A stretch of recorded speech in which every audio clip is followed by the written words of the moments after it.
If you're going to be a hard worker, hard work doesn't just appear. You have to practice hard work. The only way you succeed in life, the only way you learn, is by failing. It's not the failure, it's what you do after you fail. If you do not take control over your time and your life, other people will gobble it up. What's up, Believe Nation? It's Evan. My one word is believe, and I believe in you, and I want to see that great thing that you have inside of you come out so you can help change the world. So to help you on your journey today, we're going to learn from writer, lawyer, and former First Lady of the United States, Michelle Obama, and my take on her top 10 rules of success, volume 2. Rule number 1 is my personal favorite, and I'd love to know which one you guys like the best. And as always, guys, as you're watching, if you hear something that really resonates with you, please leave it down in the comments below and put quotes around it so other people can be inspired. And when you write it down, it's much more likely to stick with yourself as well. Enjoy.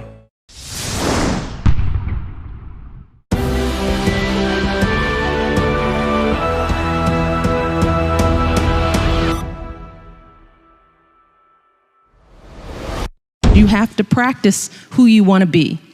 You know, you don't wake up one morning and you're suddenly who you think you want to be. You have to put some energy into it. So if you want to be an honest person, you have to be an honest person every day, even starting at 3 and 4 and 5, right?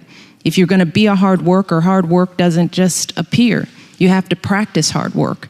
You have to practice effort. You know, and I also encourage them and try to help them understand that good things don't come easy. You know, with that effort, you know, that's where you grow. That's where growth is. Some of the best times in my life when I've grown, it's when I've done something hard, when I've overcome a fear. You don't realize that when you're doing it, but when you come out on the other side, you realize, wow, I've really stepped up. This is what I tell my daughters every day.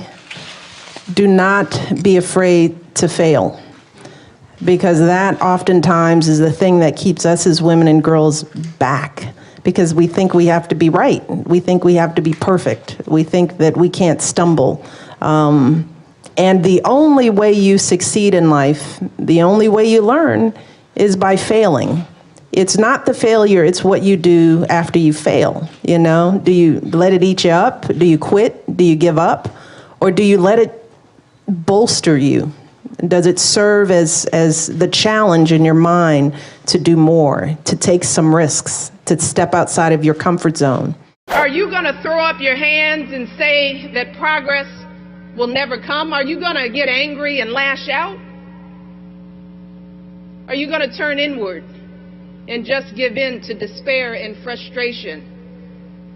Or are you going to take a deep breath, straighten your shoulders, lift up your head, and do what Barack Obama has always done? As he says, when they go low, I go high.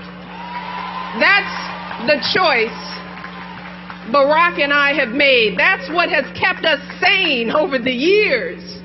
We simply do not allow space in our hearts, minds, or souls for darkness. Instead, we choose faith. Faith in ourselves, in the power of hard work. Faith in our God, whose overwhelming love sustains us every single day. That's what we choose. We choose love. Our love for our children. Our commitment to leaving them a better world, our love for our country, which has given us so many blessings and advantages, our love for our fellow citizens, parents working hard to support their kids, men and women in uniform who risk everything to keep us safe, young people from the toughest backgrounds who never stop believing in their dreams, young people like so many of you. That's what we choose. And we choose excellence. We choose to tune out all the noise and strive for excellence in everything we do. No cutting corners, no taking shortcuts, no whining. We give 120% every single time, because excellence is the most powerful answer you can give to the doubters and the haters. It's also the most powerful thing you can do for yourself. See, because the process of striving and struggling and pushing yourself to new heights, see, that's how you develop your God-given talents. That's how you make yourself stronger and smarter and more able to make a difference for others. If I was going to protect them, I had to, number one, protect myself and protect my time. So I knew going into this role that I didn't want to waste any time, that any time I spent away from my kids, and I actually took this on even before I became First Lady. Even as a lawyer, as a vice president at a hospital, one of the things I realized is that if you do not take control over your time and your life, other people will gobble it up. If you don't prioritize yourself, you constantly start falling lower and lower on your list. Your kids fall lower and lower on your list. So by the time you got here, you knew how to do that. I knew how to do that. Read, write, read. If the president were here, one of his greatest strengths is reading. That's one of the reasons why he's a good communicator, why he's such a good writer. He's a voracious reader. So we're trying to get our girls, no matter what, to love reading and to challenge themselves with what they read, not just read the gossip books, but to push themselves beyond and do things that maybe they wouldn't do. So I would encourage you all to read. Just keep reading. And writing is another skill. It's practice. The more you write, the better you get. Drafts. Our kids are learning. The first draft means nothing. You're going to do 7, 10 drafts. That's writing. It's not failure. It's not the teacher not liking you because it's all marked up in red. When you get to be a good writer, you mark your own stuff in red, and you rewrite, and you rewrite, and you rewrite. That's what writing is. And if you come out with those skills, and then you're confident, and you can articulate, and you can stand up straight and look anybody in the eye and say, this is who I am, it's a pleasure to meet you. That's one of the things we try to do with our mentoring program with young girls. My message to them is if you can walk into the White House and meet the First Lady and say, my name is, how are you, and look me in the eye, then there's nothing you can't do. That's why it's important. If you guys walked here, are sitting here in front of all these people, standing tall, asking questions, using your voice, you have to practice that. These arenas just show up again and again, and then you just get used to it. The nerves go away, and you start relaxing into your own abilities. But it's practice. Be supportive of each other. I mean, I just can't say this enough. We have to be our best friends, each other. That means we cannot be catty.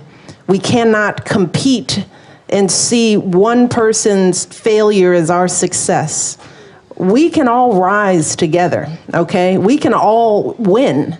And we're sometimes taught in our societies that we have to compete and we have to hold each other back in order for one of us to succeed. That is not true. We need each other. We as women, we as minorities sort of we underestimate in ourselves, and that is, I'm pretty smart. Yeah. I work pretty hard. I'm good at what I do. I have really good instincts. I have great ideas, and I can execute. And I say that out loud because we as women don't pat ourselves on the back. We're always sort of deferring. Yes. You know, we cede our power so easily. And I want young girls out there to know, look. Live out loud. Live out loud and understand that what's in your brain is really useful. Do not hide it. Don't dumb it down. Don't apologize for it. Just put it on the table and let people deal with it. Because we silence ourselves. I was the vice president of community outreach for the University of Chicago Hospital. And I got that job because I didn't compromise. Because before working at that job, I was working as an associate dean. I had Malia. Barack was in the US Senate. So I was basically, mothering part-time on my own. I had a full-time job, so I tried part-time. I've talked about this before. I tried part-time because I thought I have to figure this out. I have to be able to pick the kids up. I've got to be able to do all this. So tried part-time. So only thing I found out from part-time was that you just get paid part-time.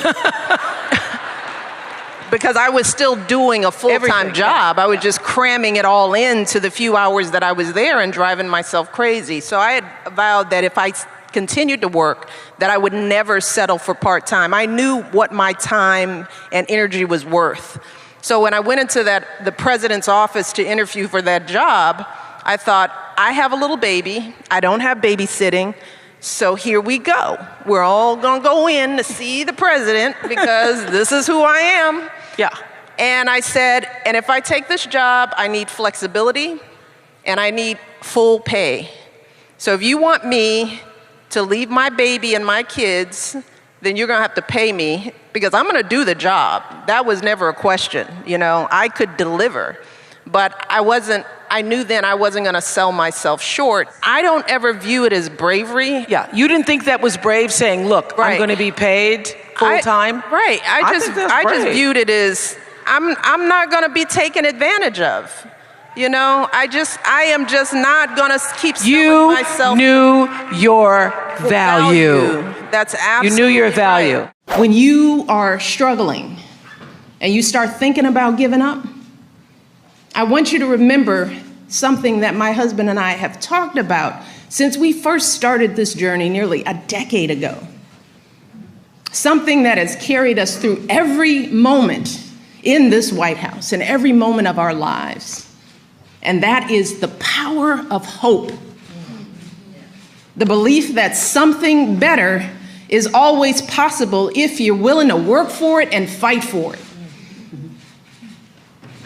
It is our fundamental belief in the power of hope that has allowed us to rise above the voices of doubt and division, of anger and fear that we have faced in our own lives and in the life of this country.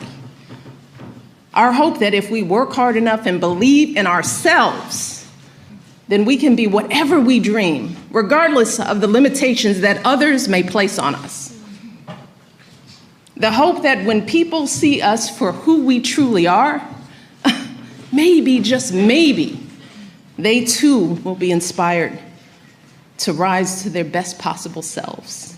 Shoot, it's the hope of my folks like my dad. Got up every day, do his job at the city water plant. The hope that one day his kids would go to college and have opportunities he never dreamed of. That's the kind of hope that every single one of us, politicians, parents, preachers, all of us, need to be providing for our young people. Because that is what moves this country forward every single day. Our hope for the future and the hard work that hope inspires. I want our young people to know that they matter, that they belong. So don't be afraid. You hear me? Young people, don't be afraid. Be focused. Be determined. Be hopeful. Be empowered. Empower yourselves with a good education. Then get out there and use that education to build a country worthy of your boundless promise. Lead by example with hope, never fear. And know that I will be with you, rooting for you and working to support you for the rest of my life. And that is true, I know, for every person who is here today, and for educators and advocates all across this nation who get up every day and work their hearts out to lift up our young people. And I am so grateful to all of you for your passion and your dedication and all the hard work on behalf of our next generation. And I can think of no better way to end my time as First Lady than celebrating with all of you. So I want to close today by simply saying thank you. Thank you for everything you do for our kids and for our country. Being your First Lady has been the greatest honor of my life, and I hope I've made you proud. This is that ice cold Michelle fight for that white gold. This one for them good girls and them good girls. Girls sing hallelujah. Girls sing hallelujah. Girls sing hallelujah. 'Cause I'm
Thank you guys so much for watching. I made this video because Sweet Cherry asked me to. If there's a famous entrepreneur that you would like me to profile next, check out the link in the description and go and cast your vote. I'd also love to know, what did you learn from this video that had the biggest impact on you? What lesson are you going to take and immediately apply it somehow in your life or in your business?